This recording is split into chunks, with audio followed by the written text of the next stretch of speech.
후보한테 계속해서 박스권 이야기를 해가지고 이 새끼들이 밤에 저 보면 쓰레기 이렇게 수거하면서 박스만 또 수거하시는 분들 따로 있잖아요. 네.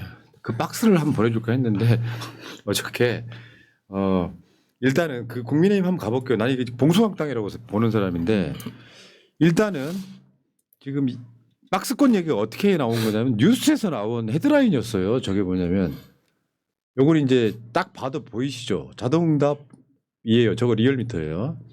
이재명 후보가 50%를 넘어 다자구도예요. 양자 삼자도 아니야. 다부터. 예. 그래 얘들 다 합쳐. 김문수, 한동훈, 홍준표, 나경원, 안철수를 합쳤더니 35.9야. 여기 대략 15% 차이 난다. 근데 우리가 뉴스를 보면서 저렇게 합으로 다 합쳐서 박스권이라고 표현해 주는 걸 본 적이 있습니까? 보통 박스권이라는 건 한 사람의 성적이 일정 수준을 못 넘어갈 때 그렇죠. 그걸 박스권이라고 하지 여러 사람 걸 다 합쳐가지고 그걸 박스권이라고 부르진 않아요. 그러니까 계속해서 이제 이재명 대통령 막기 위해서 언론들이 박스권이라고 약간 비아냥을 댔었는데 지금 자동응답 기준으로는 50% 지금 이미 넘었고요. 전화 면접 기준으로 한번 볼게요. 요거는 38이고요. 한덕수까지 다 합쳐봐. 27밖에 안 되는데 문제는 한덕수가 나올 필요 충분 조건도 마찬가지거든요. 한덕수가 만약에 이제 마지막 기대를 세워. 그리고 그 밑에 빅텐트에 다 헤쳐 모여. 근데 한덕수가 나올 조건은 뭐냐면은 이 사람들 국민의힘 후보들 합친 것보다 훨씬 한덕수가 더 높아야죠. 많아야 돼요. 예. 그러면서 이재명 후보를 한 5% 차이로 따라잡으면 모를까. 그러니까 이게 예를 들면 나경원이 빠지면 나경원 뭐 그게 빠지는데 또 이 사람들이 얹혀지지도 않아. 다 합쳐봐야 얼마 안 나오는 구조에서 이 사람들이 지금 박스에 갇혀 있다. 요 이야기를 어제 언론에서 하는 걸 봤고요. 그러니까 예전에 반기문 같은 경우에도 반기문 그때 아마 지지율이 한 20% 넘었을 겁니다. 그렇기 때문에 반기문 바람이 불었던 거거든요. 근데 지금 한덕수 같은 경우에는 저걸 바람이라고 해야 되나요? 뭐 텐트도 못 칠 것 같았는데 자꾸 텐트 얘기하는데 뭐 한덕수가 나올지 안 나올지 모르겠습니다만 한덕수가 만약에 대통령 대선에 나온다고 해도 전혀 저는 바람을 일으키지 않을 거라고 생각합니다. 그러니까 지금 국민의힘이 처한 굉장히 아이러니한 우리 입장에서는 재미있는 상황이 각 후보들을 지지하는 사람들이 서로를 너무 싫어합니다. 그렇죠. 그러니까 나경원이 빠지면은 나경원을 지지했던 그 표가 누군가한테는 가야 되잖아요. 그래 안 가는 거예요. 그냥 나경원만큼 빠져버리는 거야. 전체 값에서. 자, 근데 그 이야기 이따가 따로 한번 해보려고요. 네. 사실 그게 주제인데 빅텐트. 그러니까 빅텐트를 빅텐트를 쳐갖고요. 예를 들면 빅텐트를 쳐. 빅텐트를 쳐서 다 합을 했더니 이재명을 이기면 가치가 있는 거예요. 그럼 빅이죠. 근데 그게 한 뭐 15% 20% 차이가 나면 의미가 없잖아요. 나라면 그냥 대통령 하십시오 하겠어. 그냥 포기하겠어. 그러니까 빅텐트 논의를 해봐야 사실 이런 게 있어. 강희용 같은 훌륭한 주자가 나와가지고 야 이 사람 신선한데? 그래가지고 이 사람이 갑자기 막 바람을 불기 시작해가지고 막 지지율이 올라가.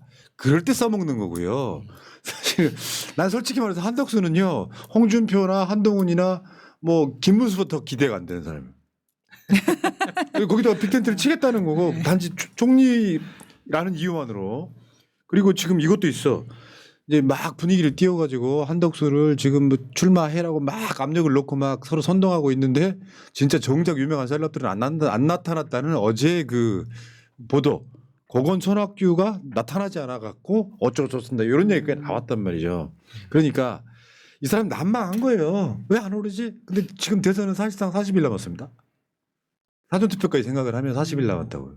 40일이라는 시간 동안 어느 날 갑자기 여론이 바뀌어요? 안 바뀌죠. 왜냐하면 이재명 후보가 최근 한 2, 3주 사이에 웬만한 여론조사에서 50%를 넘어버리잖아요. 네. 양자 3자에서. 그것은 갤럽이든 리얼미터든 전화를 막 했어. 근데 받는 사람들이 대부분 그렇게 생각한다는 뜻이에요. 네. 일반 국민에게 그렇게 지금 인식이 되고 있다는 뜻이에요. 그리고 국민의힘 같은 경우에는 골든타임을 놓친 거죠. 예를 들면 총선이든가 그 이후라도 윤석열을 탈당을 시키든가 윤석열과 이렇게 연을 딱 끊어버려야 되는데 그러지 못하고 지금도 계속 질질질 끌려가는 모습을 보면서 이제 국민의힘은 살아남을 수 있는 가능성조차가 없어져 버린 거죠. 자, 찍어 누를 때는 확실히 찍어 눌러야 돼요. 그렇죠. 여지를 다시 두면 안 돼. 못하게. 어저께 나경원 탈락한 건 저 결과를 보고요. 제가 어제 국민의힘 끝났구나. 나 안철수가 저 4등에 들어간 거 보고 깜짝 놀랐점점입니다. 어저께 제가 방송 시사 방송 말미에 가짜뉴스를 냈어요. 새날 텔레그램 정보방에 웬만하면 가짜뉴스 안 올라오는데 찌라시가 돌았어. 그렇죠. 나경원이 올라간 걸로 나와가지고 깜짝 놀랐었는데 여러분 죄송하다 말씀드리고 일단 저 한 명씩 볼게요. 김문수, 안철수, 한동훈, 홍준표란 말이에요. 저 소위 말하면 찬탄 이명, 반탄 이명이라 그래. 저거는 합칠 수가 없는 구조예요. 예를 들어서 여기에 안철수가 빠지고 한동훈이 탄핵 찬성 그리고 나머지 탄핵 반대 3대 1이었다면 국민의힘 입장에서는 할 말이 있는 거예요. 근데 2대 2가 돼버렸어 이게. 형식적으로는 국민의힘 지지층의 절반이 쫙 갈라진 거예요. 그렇죠. 그러니까 그 절반도 다시 4분의 1씩 갈라질 수밖에 없는 게 그러니까 예를 들어서 찬탄이라고 하는 김문수하고 저 홍준표를 보더라도 김문수를 지지하는 사람은 죽었다 깨나도 홍준표 안 찍습니다. 그렇죠. 홍준표도 마찬가지예요. 홍준표 지지하는 사람은 죽었다 깨나도 이 김문수처럼 좀 이상한 사람 안 찍거든요. 그러니까 예를 들면 간단하게 이런 거잖아요. 만약에 국민의힘에서 한동훈이 대통령 후보가 된다. 그랬을 때 뭐 홍준표나 안철수나 뭐 김문수 이런 모든 사람들이 한동훈을 도와주는 게 아니라 다 싹 빠져버리는 거죠. 그건 안철수하고 한동훈을 갖다 놔도 똑같은 그렇죠. 논리가 예. 나오는 누구를 거죠. 갖다 놔도 그거를 전문용어로 시너지가 안 난다 이렇게. 망했다. 원래 시너지는 그렇게 짧은 말이 있었는데. 야수하고 나하고 둘이 합치면은 예. 둘이 합친 것보다 많이 나와요 시너지. 네. 그렇죠. 근데 합친 거 숫자가 안 나와. 1 플러스 1인데 얘네들이 1.5밖에 안 나오면 의미가 없다는 거죠. 우리 강 의원 어떻게 보셨어요? 오늘 낄 수가 없네요. 해봐요 지금. 책 광고 끝나니까 할 일이 다 해가지고. 옛날에 그래도 한때는 짧게나마 새날 대날이었잖아. 지금 구경하고 있어요. 저쪽으로 가야 될 것 같아요. 아까 한독수 얘기 나왔는데 하여튼 저는 인간적으로 정치 떠나서 가장 싫어하는 경멸하는 스타일이 한독수 스타일인데. 있잖아. 전방송 썸네일이잖아요. 이게. 네. 봐봐. 하여튼 비굴, 비열, 비루한 인생의 하여튼 표상이다 싶어요. 저 갑자기 밸런스 게임 하고 싶어요. 네. 한덕수가 더 싫으세요? 윤석열이 더 싫으세요? 아이 참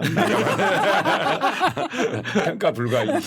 근데 하여튼 저는 대선 출마 공연불이라고 생각합니다. 네.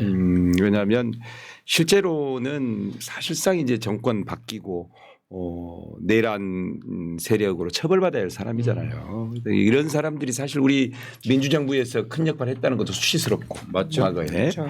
그리고 이런 사람들 특히나 일본이 뜨면은 일본 놈 되고 미국이 뜨면은 미국 놈 되고 청나라 뜨면 청나라 되고 이렇게 했듯이 아주 부끄러운 인생을 살고 있는데 이번 기회에 아마 그 끝장이 다 드러나리라고 보고요. 또 지금 뭐 아까 박스권 얘기 나왔는데 아니 대표 이재명 후보가 지금 너무나 박스권에 갇혀 있는 게 사실이에요. 지나치게 50%에 오래 있네. 50%를 넘어서야 될 것 같은데요. 그래서 지금 아무리 용을 써도 국민적인 대의를 넘어설 수 있는 이제 딱 40일 이대로 잘 가면 된다 이런 생각을 하고요. 다만 그럼에도 불구하고 민주당은 특히 지지자들은 1% 싸움이라고 하는 긴장감을 놓쳐서는 안 된다. 맞습니다. 제가 어제 제주에 가서 하루 종일 한 7개 간담회를 하는데 내내 그 얘기했습니다. 30만 표 싸움이라는 마음을 잊어서는 안 된다. 그래서 손가락 이상의 발바닥도 중요하니까 곳곳에 가서 한 표 한 표 읍소하고 그 긴장감으로 하되 목표는 민주진영 최초의 과반 득표를 목표로 한번 싸워보자 이런 얘기하고 있습니다. 어저께 이재명 후보의 지금 현 지지율이나 경선 득표율이 어떤 정도 수준인지를 방송으로 보여드렸거든요. 요거는 어떤 느낌이냐면 기록을 다 갈아치우고 있어요. 요거는 제가 봤을 때 현상이라고 불러도 돼요. 현상이라고 불러도 돼요. 여론조사를 돌려서 받는 사람들 다 과반 이상이 이재명을 지지하고 있잖아요. 놀라운 변화거든요. 문제는 국민의힘 다시 한번 가볼게요. 나경원 왜 떨어졌을까? 분석해봐. 나경원 왜 떨어졌을까? 꼴 보기 싫어서? 윤석열 많이 묻어서? 그러니까 이게 있어. 이게 5강이었으면 붙었을 수 있잖아요. 실제로 내가 봤을 때는 국민의힘 지지층 중에 3분의 2는 탄핵 반대예요. 3분의 1 정도. 대략 한 33% 정도는 탄핵을 찬성하는 거예요. 윤석열이 보수를 망쳤다고 생각하는 사람들이에요. 그런 상황에서 지금 어떤 사람은 김문수를 어떤 사람은 홍준표를 찍었을 거 아니에요. 이 상황에서 나경원이 얻을 표가 없었던 거야. 예를 들면 3명을 뽑는다. 탄핵 반대파 3명을 뽑는다 그러면 나경원이 들어갔겠죠. 근데 이 상황에서 결국 한동훈이가 갖고 있는 포지션이 있어. 국민의힘에서 한 25% 정도는 한동훈 포지션이 있어 보이거든요. 몰라도 제가 봤을 때 어제 홍준표 1위, 김문수 2위, 3위가 한동훈, 4위가 안철수였을 거라고 저는 봐요.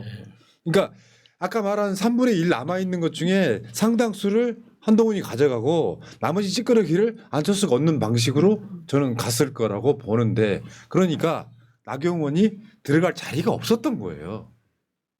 그러니까 나경원 자체가 들어갈 자리가 왜 없겠어요. 국민의힘 지지층들이 나경원을 그렇게 보고 있는 거예요.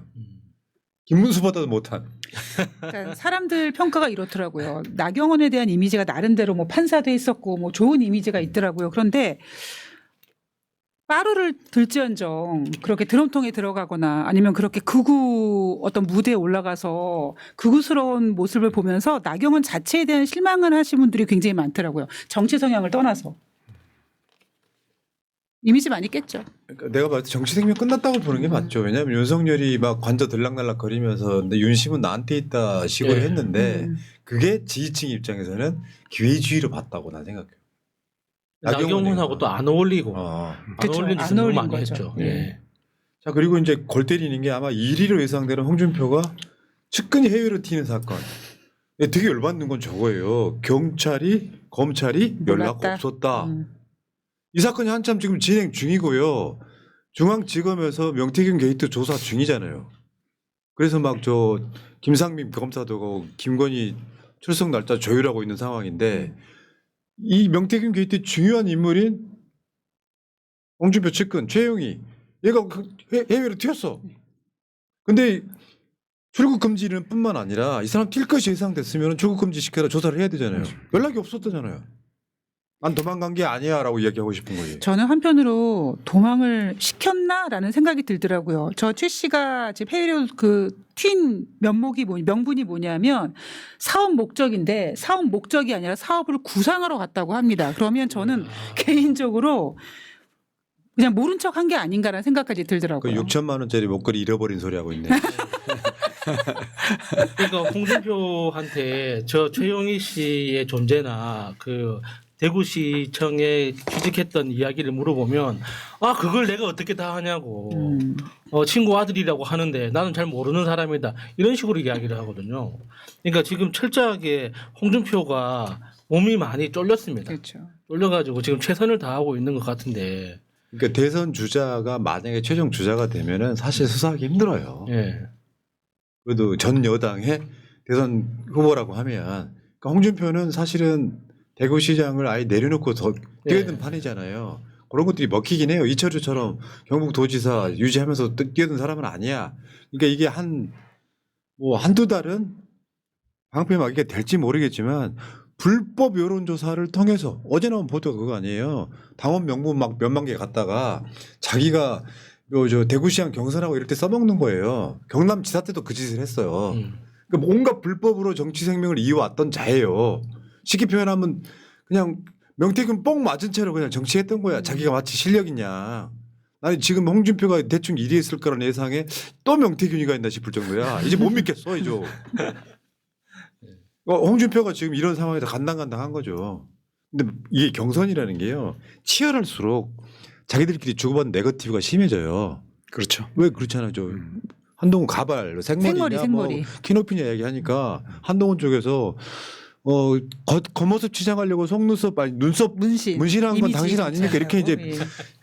사소한 거로 싸우기 시작하는 거거든요. 그럼 시너지 안 난다고. 그러니까 민주당 경선 내가 몇 대로 경선이 있을 때마다 하는 소리거든요. 경선에서는 페어플레이 해야 돼. 네거티브 하면은 그게 시너지가 안 나요. 네. 그러니까 네거티브를 하더라도 정확하게 까놓고 아프게 때리든지 이건 그냥 이게 그렇죠. 뭔가 딱 키워드만 꺼내놓고 나는 이건 안 물어보겠습니다.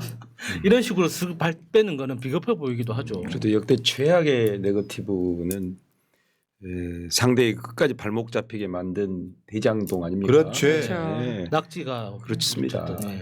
이게 지금 육공학 이후에 최대의 정치 탄압을 받고 있는 이재명 대표.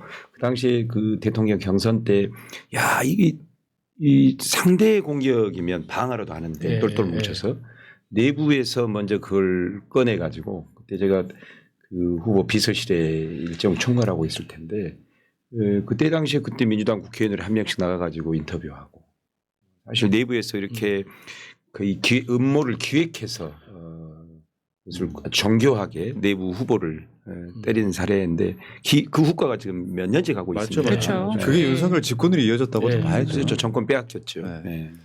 자, 예를 들어서 이재명 후보 측근인 강 의원이 윤석열 지지 선언했다고 생각해봐. 정운현. 정은현. 네. 그리고 이재명 아니, 대표의 그런 비유를 지금 마시면 그냥 감이 와. 네네. 아 그래요. 네. 그 정도의 이재명 팬클럽 재명인의 마을이 네. 윤석열 지지했다고 생각해봐. 그거 똑같은 걸 했잖아, 걔네들은 지금. 그렇죠. 네. 진짜 나쁜 참. 자, 여기까지 이야기 여기 마치시고요.